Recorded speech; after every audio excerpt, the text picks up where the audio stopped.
Hello and welcome back to another episode of Slick Willy Fly. So today I'm doing something a little bit unique.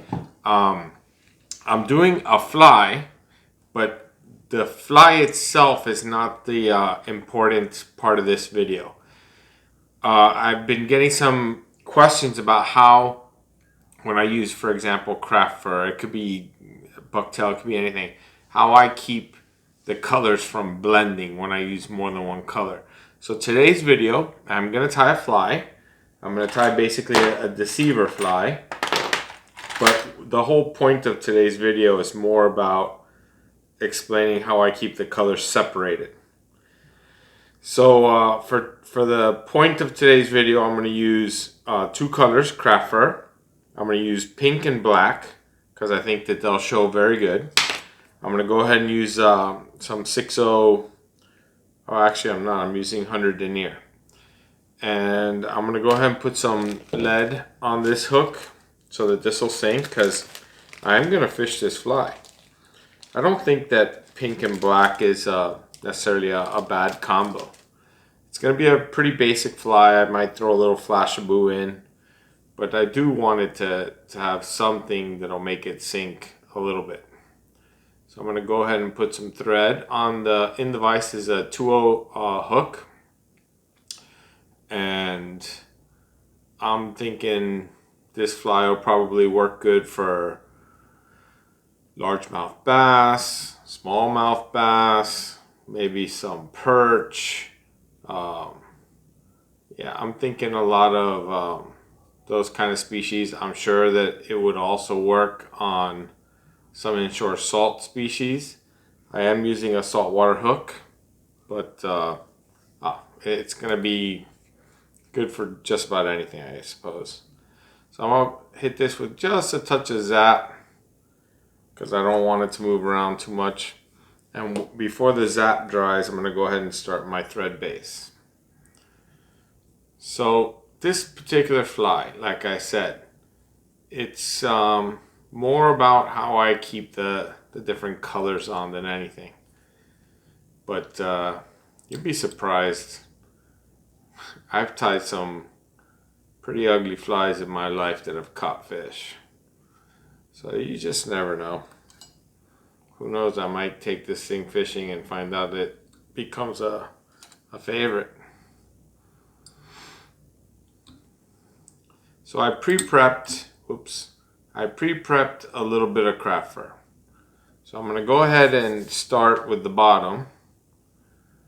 And the bottom is going to be my pink. I'll do the black on top. So I got a bundle of pink here. And like always, even though this is more about how I do the craft fur than anything else, I still don't like super long flies. So I would say about a hook shank.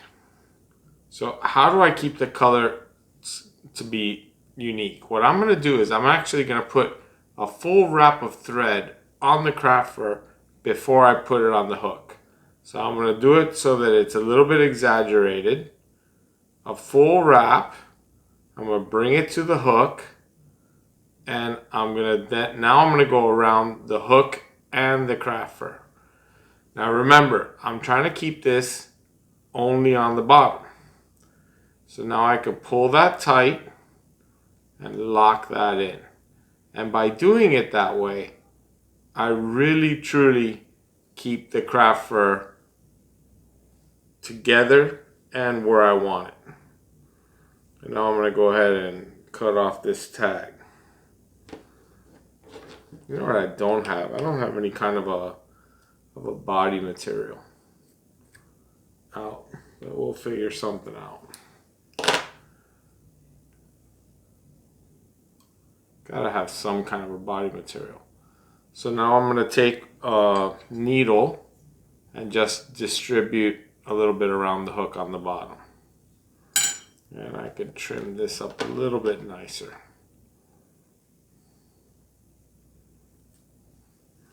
So now I'm going to bring my thread back to the original tie-in point.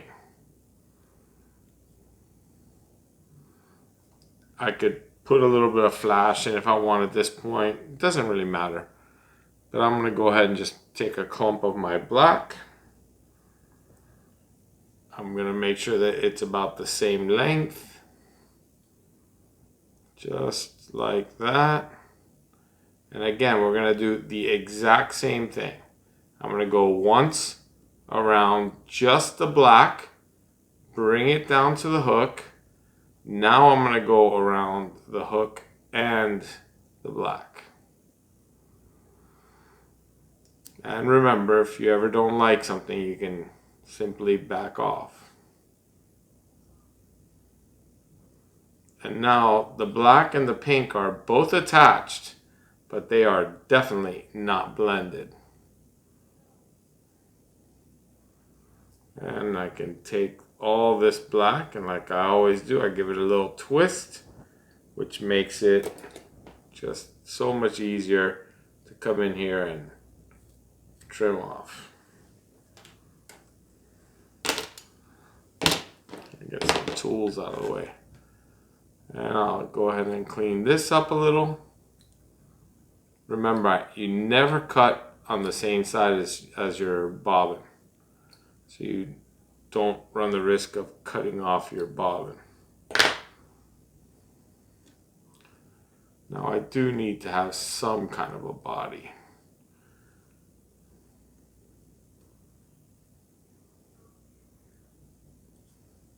Because this is kind of a big hook. What do I have out? I don't have anything out. I'm going to take a 2-second pause and get something I can use for a body. Actually, I have a little bit of Arctic Fox. Do we want to do that? Throw in a little white? Guess it can't hurt anything.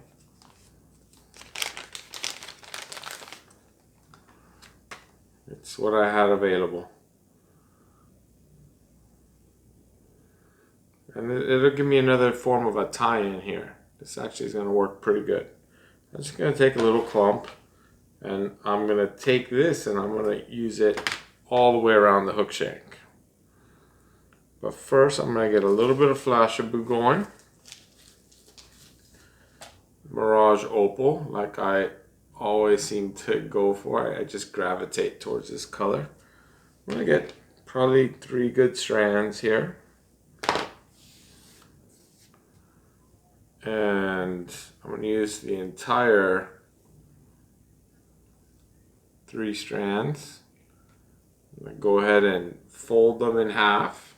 Actually, I think I got 4 strands, but it doesn't matter. Little flash never hurt anything. And I'm going to go ahead and put them on the thread. And I'm going to take them and put these on top, locking them in. And now I could distribute to either side. Cut open these loops.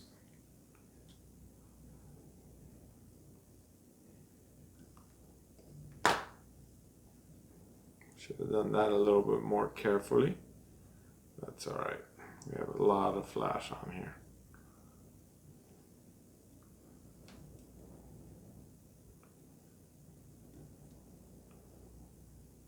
Nice.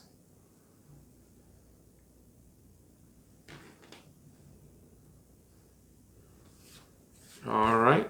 So now I'm going to take that clump of Arctic Fox that we had, and I'm going to bring this up a way.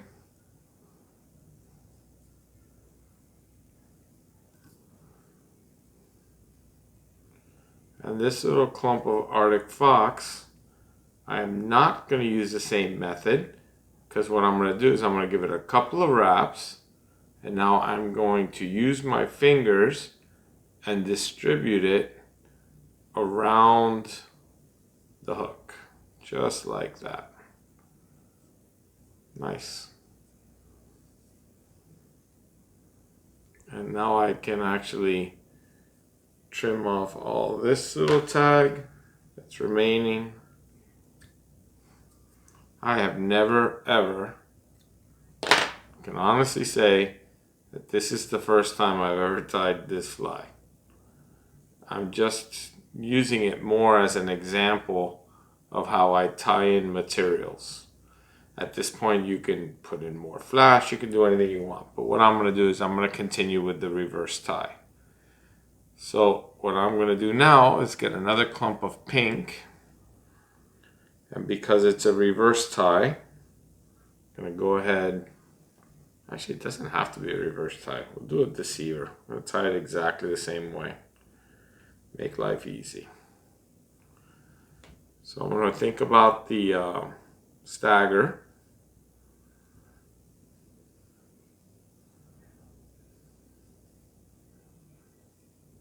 And again, I'm going to do a full wrap, place it on the hook, another wrap, making sure that I like where it's sitting on the bottom, and I'm going to crank that tight. Just like that. And now I could remove the tag.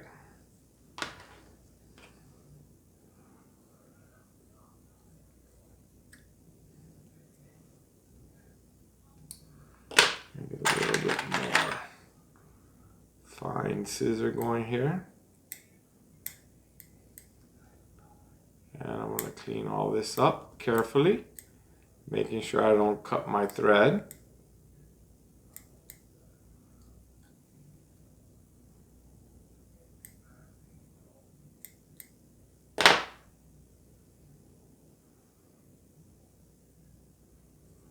I could take my needle again, and again I can distribute the pink onto both sides of the hook, just like that. Now I'm going to bring back my thread back to the tie-in point. I'm going to get the last of the black.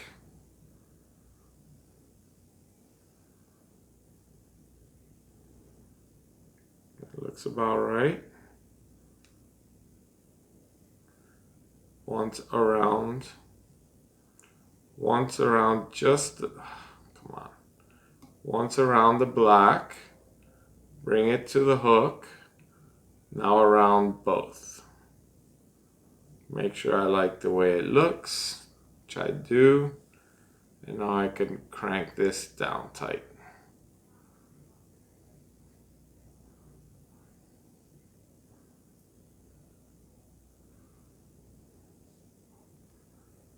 And carefully remove the tag.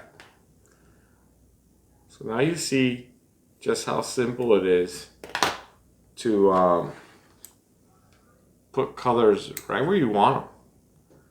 There's really no risk of anything blending, and super simple.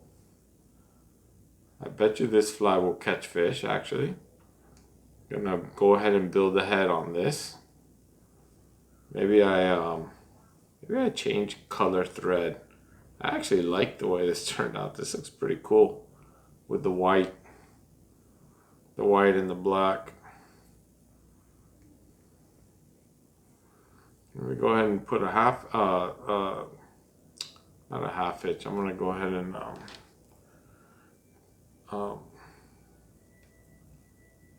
just tie a knot here. Bingo, beautiful. All right. So now we have to make a decision. What do we want to use for a head? This is a cool fly. I really like the way that turned out. I think that turned out really great. I mean, you don't really have to put a head on this at all, but we're going to. Why not? So, first things first. Actually, first things first. Let's clean up some of this mess.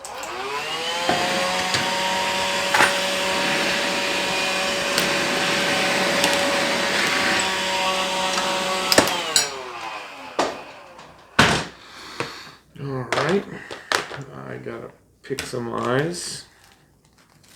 I think we're gonna go with these nice big yellow eyes.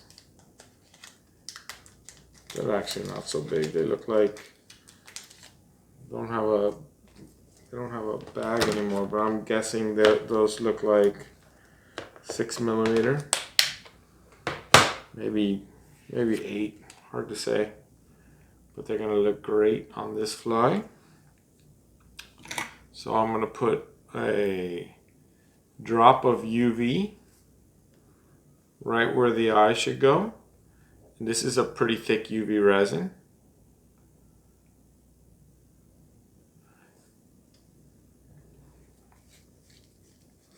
And because this is a rather large eye, I can drop it in with my fingers, but you'll never ever see me, excuse me, you'll never see me move it around with my fingers. I think that's a big no-no. So I'm using the knot as a guide and the hook shank as a center point. And once you like where it's sitting, got a little craft fur flying around. Once you like where it's sitting, you just hit it with the lamp and lock it in. It's definitely not finished, but it won't move. Now we repeat the process on the opposite side.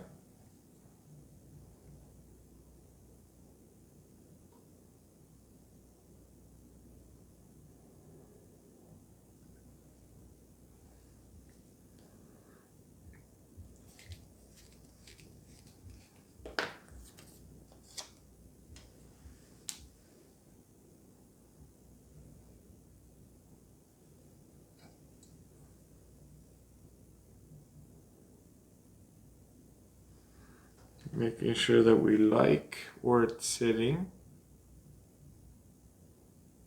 because you're not in any rush, but once you hit it with the lamp, it's not going to move.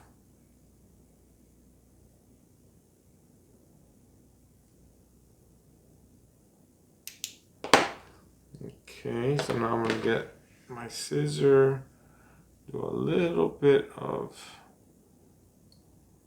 you know, sometimes stuff that I can't see with the naked eye suddenly glow when I put this UV lamp on. And I see things that I didn't notice before.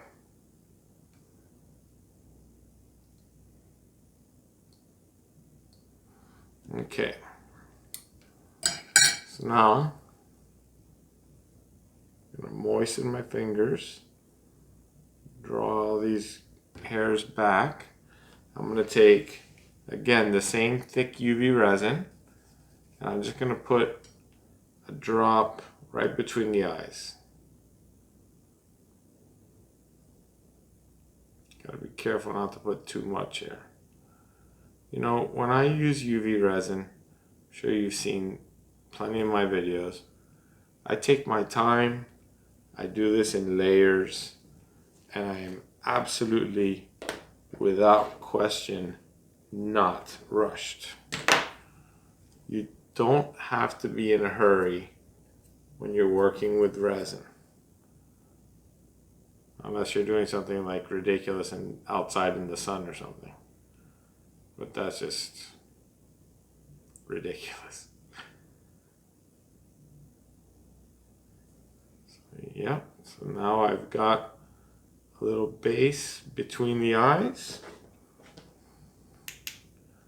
I'm going to zap that. So now my eyes are really starting to get locked in.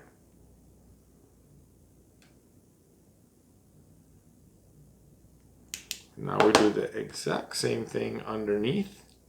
We're very close to finished.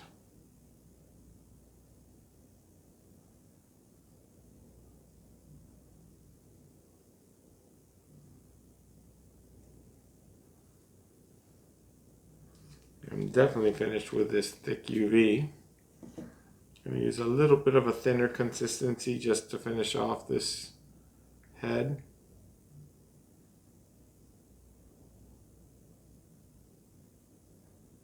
But like you can see here, I'm not in any rush.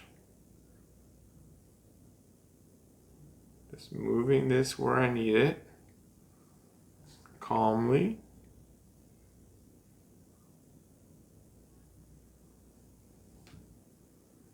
Because once we hit it with the lamp, that's it, it's not moving.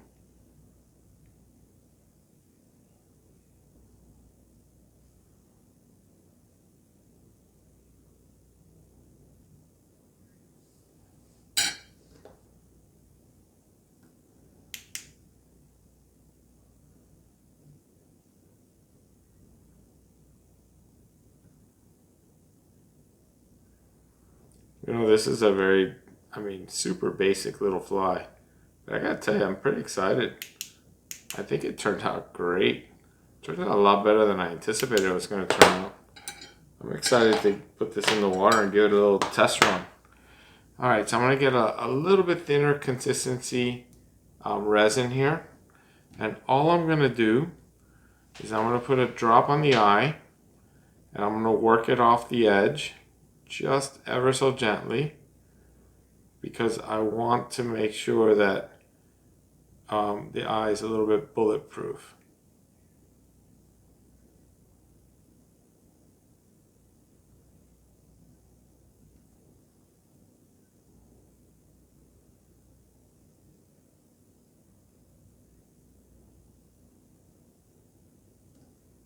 I'm going to do the same thing on the opposite eye.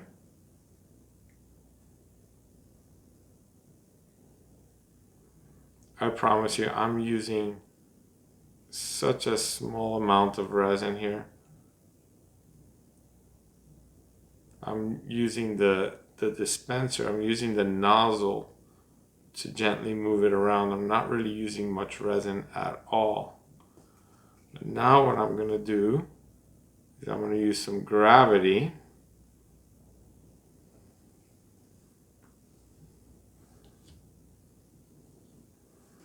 And I'm going to use a little bit of the laws of physics and give this guy a few spins. And I will spin in both directions. And by spinning, what I do is it makes a very even coat all the way around. It really makes it just look great. Now I'm going to zap it.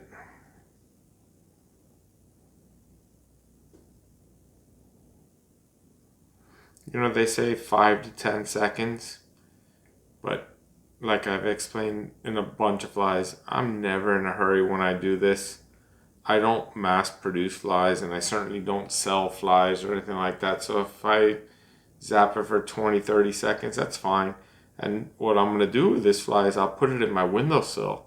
So tomorrow, what little sun we have, because it is winter in Sweden, and we're almost at the shortest day of the year, and I only get a few hours of sunlight right now. But whatever sunlight I get will cure this thing thoroughly. And then I'll probably put it in some warm water, shape it a little bit more the way I want to shape it, and hang it, and it'll get this little baitfish shape that I love. But that's basically how I tie my colors so that my colors don't blend. I use that wrap around the craft fur. So I hope that you enjoyed the video. I hope this was helpful. This is a pretty cool little fly. Definitely gonna, I'm excited to try this fly. I think this thing will definitely fish. And thank you for watching. Don't forget to hit the like and subscribe. Hope you're having a cocktail with me, and see you on the next video.